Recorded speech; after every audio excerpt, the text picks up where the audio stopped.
Fairy tales are stories that often have a direct moral or a theme. This painting shows a common fairy tale, Little Red Riding Hood. Here we see the character speaking to the big bad wolf. Why would a little girl walking alone enter the forest and speak to a wolf? Well, in order to answer the lesson question, how do characters and plot develop theme in a story? We need to examine influences and events that make a character act in a certain way. So let's get started. In order to better understand a character, either in a play or a story, it's important to conduct a character analysis. The way an author presents and develops a character can give clues and evidence to analyze that character. When you analyze something, you study with the intent of determining how the parts of something are related. Direct characterization occurs when the author provides specific details to tell the reader about a character. This usually involves using adjectives to describe the character, such as bold, excitable, or grouchy. Direct characterization includes any statements made by the narrator that tell the reader about a character's appearance or personality. Indirect characterization is achieved by showing what the character thinks, says, or does, and how the other characters respond to him or her. With indirect characterization, the reader has to infer what the character is like. For example, what does the character look like? What does he or she do or not do? How do others perceive, interact with, or speak to him or her? Finally, what do his or her actions and thoughts reveal? These questions will help reveal the character. So now it's your turn to analyze a character on your own. So, let's read this passage and analyze Queen Boudica. Queen Boudica looked so beautiful and fierce as she stood there with her blue eyes flashing, her golden hair blowing round her in the wind, that the hearts of her people were filled with love for her and anger against the Romans. As she spoke, fierce desires for revenge grew in them. They had hated their Roman conquerors before. Now the hatred became a madness. Well, looking at this, we're going to look for examples of direct characterization. So, Queen Boudica looked so beautiful and fierce. Her blue eyes flashing, her golden hair blowing. These are all examples of direct characterization. Even the hearts of her people were filled with love for her. All of these statements show she is beautiful and loved by her citizens. Now, let's find examples of indirect characterization. This line, let's see, as she spoke, fierce desires for revenge grew in them. This line shows that Boudica can move her people and inspire them. Are you ready? Because now it's your turn to distinguish between direct and indirect characterization.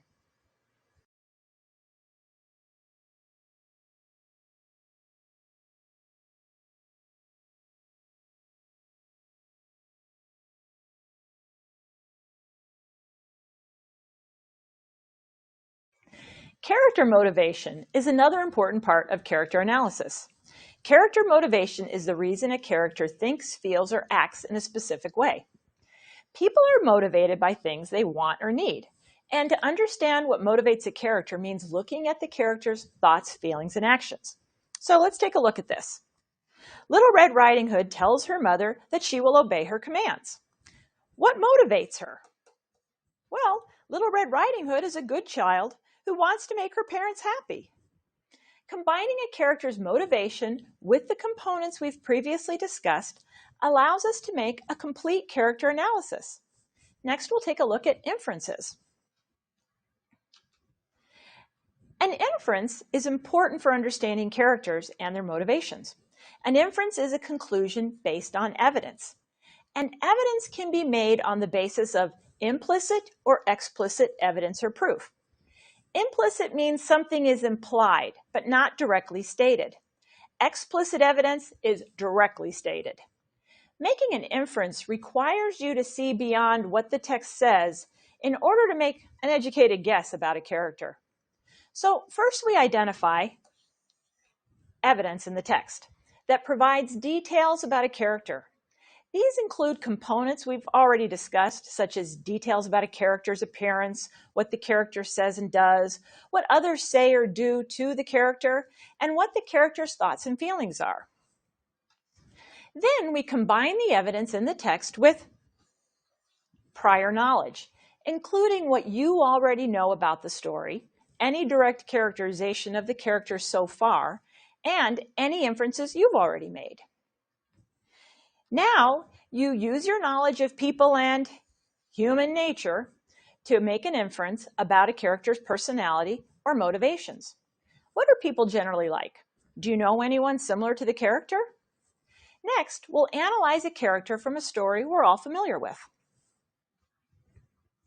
We're going to read a passage from Little Red Riding Hood and see what inferences about a character we can make. But before we do, keep in mind the author does not tell the reader directly about Little Red Cap in this passage. However, the passage does provide text evidence for us to make inferences about her character. And just before this passage, the wolf has suggested that Little Red Cap enjoy nature, despite her mother's warning to stay on the path. Little Red Cap raised her eyes when she saw the sunbeams dancing here and there through the trees and pretty flowers growing everywhere. She thought, suppose I take grandmother a fresh nosegay. That would please her too. It is so early in the day, I shall still get there in good time. And so she ran from the path into the woods to look for flowers. And whenever she had picked one, she fancied that she saw a still prettier one farther on and ran after it, and so got deeper and deeper into the wood.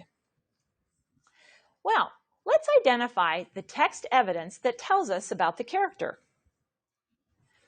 Little Red thinks it's a good idea to bring her grandmother flowers. So suppose I take grandmother a fresh nosegay. And she's also not in a rush to get to her grandmother's house. It is so early in the day that I shall still get there in good time. And she keeps moving off the path looking for prettier and prettier flowers. She fancied that she saw a still prettier one farther on. Consider prior knowledge and human nature. We know that sometimes humans can become distracted, but we also know that it's a good thing to be considerate for others. We also know that when our parents tell us to do something, we probably should listen. What can we infer about Little Red Cap and her motivations to follow the wolf's suggestion? Well, first, we can infer that she is naive because she doesn't completely understand the risk of wandering alone in the forest. Second, we can infer that she is disobedient because earlier in the story, her mother cautioned her to stay on the path. Third, we can infer she's thoughtful of others because she's picking flowers for her grandmother. Finally, we can infer she's distracted easily because she continues pursuing prettier flowers, straying farther and farther away. Are you ready? Because now it's your turn to analyze a character and make some inferences.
You're doing great so far. Keep up the good work. Fairy tales are fun. As you know, characters are important to a story. We can understand characters and their motivations better by conducting a character analysis. This artwork shows two fairy tale characters, Hansel and Gretel, walking alone in the woods. Without knowing what the story is about, a person may be wondering, what happened before this picture? What's happening now? what will happen next? When analyzing literature, we call this plot. So remember, the events and the way the author describes them create the story's plot. In this section, we'll answer the lesson question, how do characters and plot develop theme in a story, by looking at the plot structure of a story. A story's plot is defined as the events and motivations that structure the story. In other words, plot is created by linking a series of related events and conflicts. Writers tie together a series of events using a certain structure when they create the plot of a story. First is the exposition, which establishes the characters and the setting.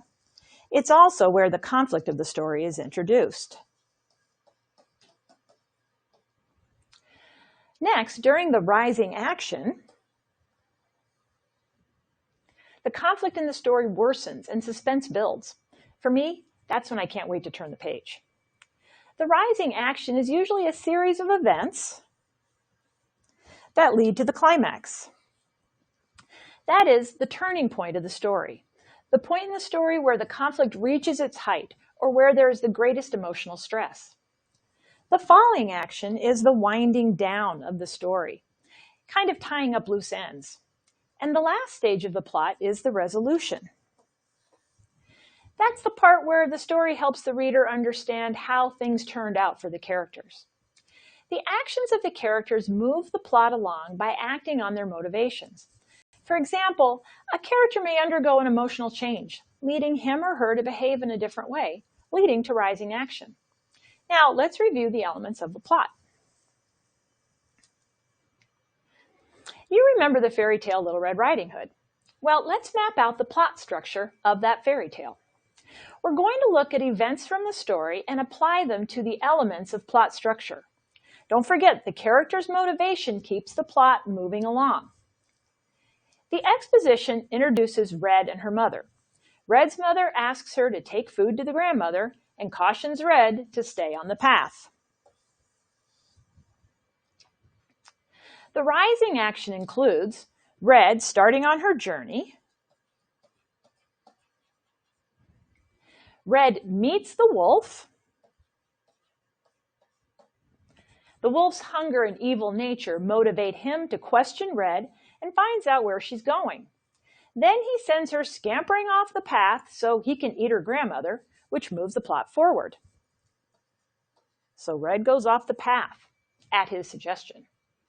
The wolf goes to the grandma's house and eats her. Now, the climax occurs when Red, still motivated by her desire to see her grandmother and give her the food, goes to the house where the wolf eats her too. The falling action occurs because of the huntsman's motivation. The huntsman is motivated out of the care and concern for the grandmother. He stops by the house to check on her and finds the wolf asleep, which provides the means for a happy ending to the story. Red and Grandma are freed, and the wolf dies. Here's the huntsman's motivation. The resolution comes at the end of the story when Red resolves not to leave the path again. Next, you'll check your understanding of plot structure.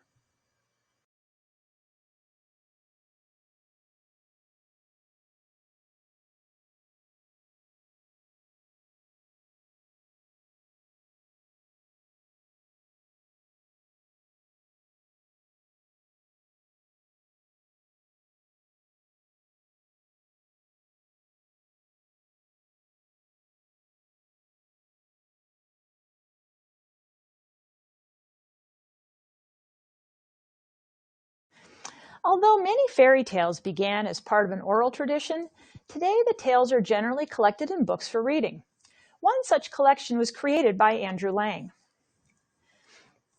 He was born in Scotland.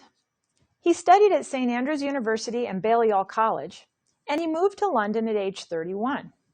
He was on a trip to Italy and France when he became interested in local fairy tales. When he returned to Britain, he realized there were few books of fairy tales for children. He was a journalist and a poet, but he really is more famous for collecting and publishing fairy tales. 437 fairy tales in 12 volumes, which he did not write, than for his own poetry and journalism. Now for the fun part. You get to read some of Andrew Lang's collection.